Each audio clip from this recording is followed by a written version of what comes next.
नमस्कार साथियों, जैसा कि आप सबको पता है कि महाराजा सुहेलदेव विश्वविद्यालय के फोर्थ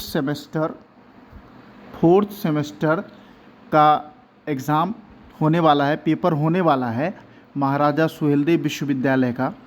और जो परीक्षा होने वाली है उसके प्रथम पेपर का, फर्स्ट पेपर का, देखिए ये लिखा भी है, प्रथम पेपर का कुछ महत्वपूर्ण प्रश्न आपके लिए लाया गया है और सिलेबस से ये लाया गया है।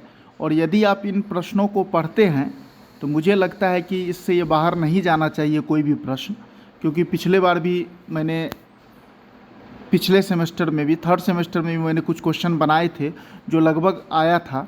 इस बार भी यदि ये 15-16 क्वेश्चन आप पढ़ लेते हैं तो इससे बाहर जाने की संभावना बहुत कम है, क्योंकि सिलेबस पर आधारित क्वेश्चन को चुना गया है।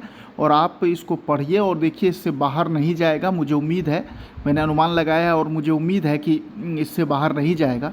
तो आइए आप ये 10-15 क्वेश्चंस हैं जिसको आप देख लीजिए और इसको पढ़ लीजिए। ये प्रथम पेपर, फर्स्ट पेपर का है, फोर्थ सेमेस्टर का ये प्रथम पेपर का क्वेश्चन है। आइए जल्दी जल्दी क्वेश्चंस को देख लेते हैं। मित्रों, ये महाराजा सुहेलदेव विश्वविद्यालय आजमगढ़ के फोर्थ सेमेस्टर का फर्स्ट पेपर है। ये किसका है? ये फोर्थ सेमेस्टर का फर्स्ट पेपर है, जो कि आपके लिए कुछ क्वेश्चंस चुन के लाए गए हैं। आप इसको पढ़ लीजिए, इससे बाहर कुछ नहीं जाने वाला है। देखिए, प्रश्न है पहला, पूर्व प्राथमिक स्तर पर शिक्षा की प्रमुख समस्या क्या है? पहला प्रश्न है, पूर्व प्राथमिक स्तर पर शिक्षा की प्रमुख समस्या क्या है? दूसरा प्रश्न है, प्राथमिक स्तर पर शिक्षा की क्या समस्या है? पहले पूर्व प्राथमिक स्तर पर शिक्षा की प्रमुख समस्या और दूसरा प्राथमिक स्तर पर शिक्षा की क्या समस्या है। और ये भी इसको पढ़ लीजिएगा कि इसको दूर कैसे किया जाएगा, इसको दूर कैसे किया जाना है, इसको पढ़ लीजिएगा। शिक्षा के सार्वभौमिकरण से क्या समझते हैं? शिक्षा के सार्वभौमिकरण से क्या समझते हैं? सर्व शिक्षा अभियान क्या है और कब शुरू किया गया? इसका मूल उद्देश्य क्या है?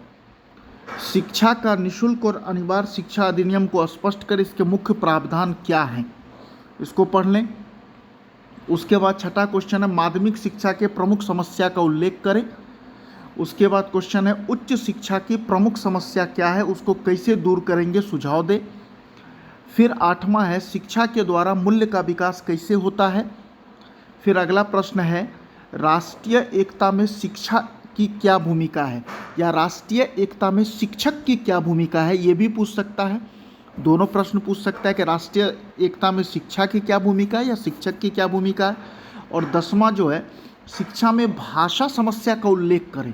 तो इसमें आप भाषा समस्या क्या क्या होती है शिक्षा में, भाषा जब आप पढ़ाते हैं क्लास लेने में या बालकों को समझाने में, तो भाषा की अनेक समस्याएं होती हैं। उन समस्याओं को 4-5-6 समस्याओं को जरूर पढ़ लें। दूरस्थ और मुक्त शिक्षा की क्या समस्या है, उसको कैसे दूर किया जा सकता है। डिस्टेंस एंड ओपन लर्निंग आप पढ़ लीजिए। शिक्षा में परीक्षा प्रणाली के दोष या समस्या का उल्लेख करें, इसे कैसे दूर किया जा सकता है। शिक्षा में जो परीक्षा प्रणाली, जो एग्ज़ाम देते हैं, उस प्रणाली में क्या क्या दोष हैं उसका उल्लेख करना और इसे कैसे दूर किया जाता है या कैसे किया जा सकता है, इसको भी पढ़ना है। उसके बाद शिक्षा के गुणवत्ता को बनाए रखने में शिक्षक की क्या भूमिका है, यह प्रश्न पढ़ लीजिएगा कि शिक्षा की जो गुणवत्ता है, जो क्वालिटी है एजुकेशन में, उसको शिक्षक कैसे मेंटेन कर सकता है, शिक्षक की क्या भूमिका होती है। राष्ट्रीय एकता और अखंडता को बनाए रखने में शिक्षक की क्या भूमिका है, राष्ट्रीय एकता और अखंडता को बनाए रखने में शिक्षक की भूमिका, इसको पढ़ लीजिएगा नेशनल इंटीग्रेशन में।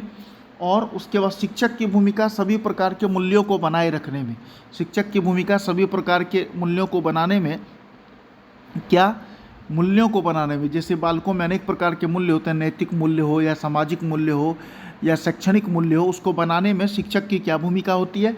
और 16वां, विविध प्रकार के बच्चों के शिक्षण और स्वार्थ को बनाए रखने में शिक्षक की भूमिका। और एक क्वेश्चन और पढ़ लीजिएगा, वो है मिलेनियम गोल वाला जो क्वेश्चन है, मिलेनियम डेवलपमेंट गोल, MDG वाला जो क्वेश्चन है, MDG वाला क्वेश्चन, मिलेनियम डेवलपमेंट गोल वाला क्वेश्चन, इसको ज़रूर पढ़ लीजिएगा। ये आ सकता है आपके छोटे या बड़े क्वेश्चंस में, ये क्वेश्चन आ सकते हैं, इसको निश्चित रूप से पढ़ लीजिएगा। धन्यवाद मित्रों, मुझे उम्मीद है कि आप इन प्रश्नों को पढ़ के जाइए, लगभग इसी में से आएगा, मुझे उम्मीद है। मैंने एक अनुमान पे इसको बनाया है और पिछले बार थर्ड सेमेस्टर की तरह भी इस बार भी ये क्वेश्चन आपके लिए काफ़ी लाभदायक होंगे। धन्यवाद मित्रों, शुभ रात्रि।